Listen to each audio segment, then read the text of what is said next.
ओम सादर प्रणाम गुरु जी। मेरे एक साधक मित्र ने मुझसे कहा था कि मैं तुझे गुरु जी से गंगा किनारे बैठ के एक उनके प्रश्न जिज्ञासा है वो आपके समक्ष में रखूं, तो आपकी अनुमति से मैं वो पढ़ के सुनाना निश्चित चाहूँ। निश्चित। प्रणाम गुरु जी। हाउ डू आई डिटरमिन निर्धारित दायित्व एंड स्वधर्म of this life? When it comes to office life and duties, it gets open-ended, not knowing when and where to stop. Finally, all this effort is to support my family needs and have a good life. How to box this? Kindly enlighten me. अगर मैं इस प्रश्न का उत्तर बहुत सामान्य रूप में दूं, ज़्यादा डिस्क्रिमिनेशन ना करते हुए, बहुत भेद विभेद ना करते हुए, तो निर्धारित दायित्व ही स्वधर्म है। अगर मैं बहुत विस्तार में नहीं जाऊं और मुझे सरल उत्तर देना हो, तो what ever is my prescribed duty should be my conduct. मेरा स्वधर्म, धर्म का तात्पर्य है अर्थात मेरा आचरण, मेरा स्वरूप, मेरी प्रकृति क्या हो। जैसे अग्नि का धर्म जलाना, पानी का धर्म गलाना, हवा का धर्म सुखाना, इस प्रकार से मेरा स्वधर्म क्या हो। तो मेरे निर्धारित दायित्व ही मेरा स्वधर्म है। मुझसे जो आशाएं की जाती है मेरा स्वधर्म होना चाहिए। मेरी आशाएं मुझसे मेरे निर्धारित दायित्व में उन सब की करती हैं जहां मेरे द्वारा यज्ञ में आहुति दी जानी चाहिए। जीवन एक यज्ञ है। यूँ तो ये सारी सृष्टि ही यज्ञ पर आधारित है।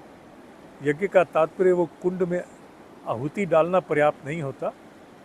यज्ञ का जो वास्तविक मर्म है वो है मेरे द्वारा इस सृष्टि में एक योगदान। इस बात का विचार किए हुए नहीं कि मुझे क्या मिलने वाला है, क्योंकि हम आपस में पूरे गुथे हैं। We are all entangled.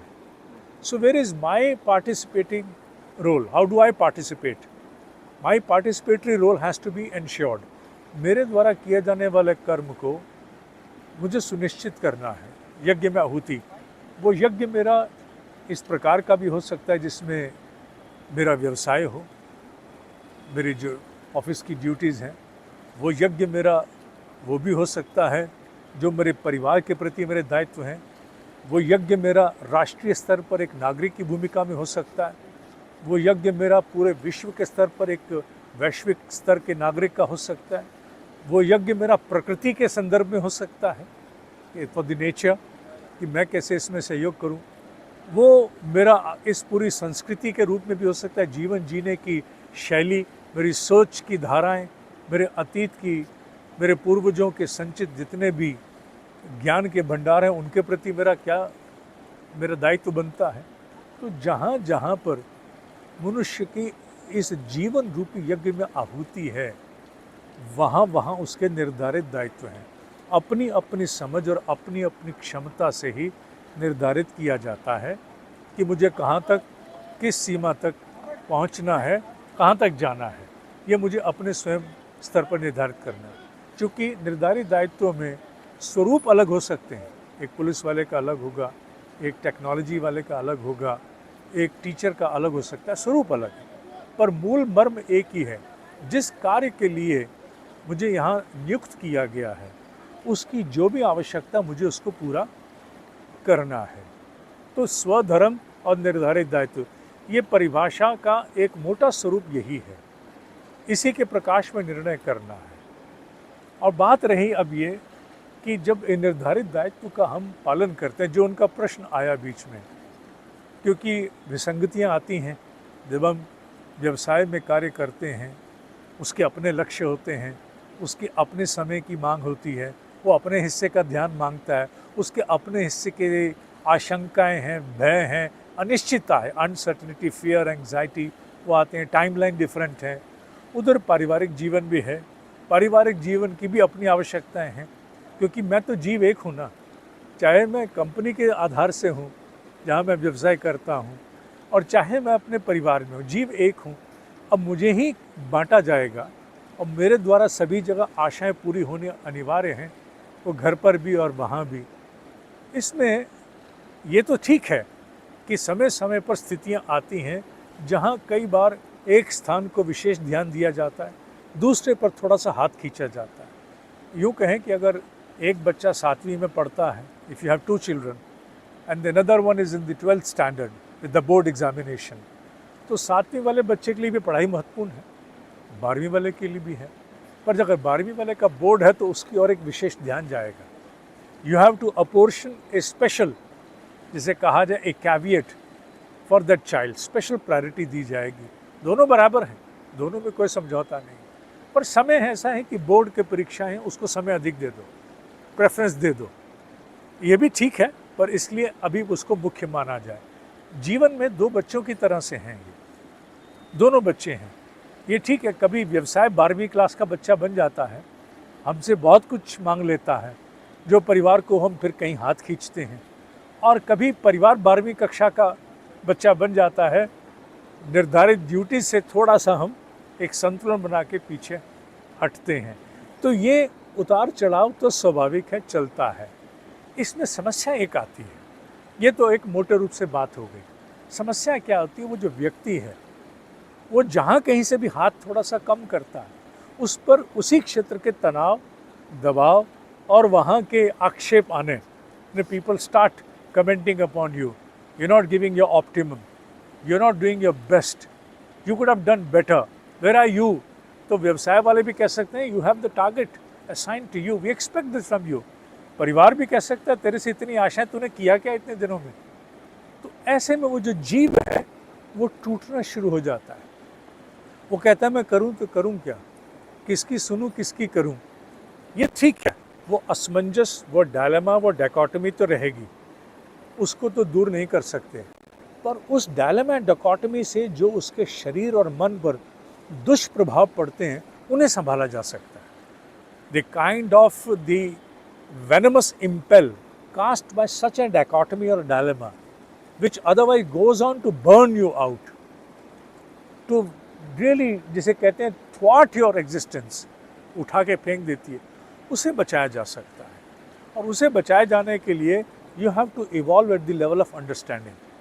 एक तो अपने आप को समझा के चलना है कि जीवन रूपी यात्रा में जब हम सड़क पर भी चलते हैं, कहीं भी चलते हैं, दोनों पाँव एक साथ एक प्रकार से चलाने का प्रयास भी करें तो भी कई बार ऊपर नीचे फर्क अंतर आता है। दाईं नासिका बाईं नासिका से सांस लेते हैं, दोनों से सांस आती है अगर नाक साफ है, पर जैसे अनुभव करने बैठो, साधना में भी बिठाते हैं तो क्या लिखते हैं, if you go and deeply observe that which nostril is active at any point, you easily can make out कि my left nostril is more active than the right one, it's more active, तो ये चलेगा।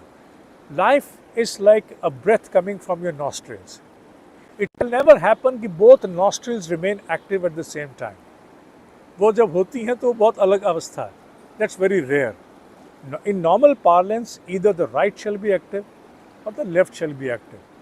When the right is active, we tell ourselves it should be night ताकि भोजन पच जाए।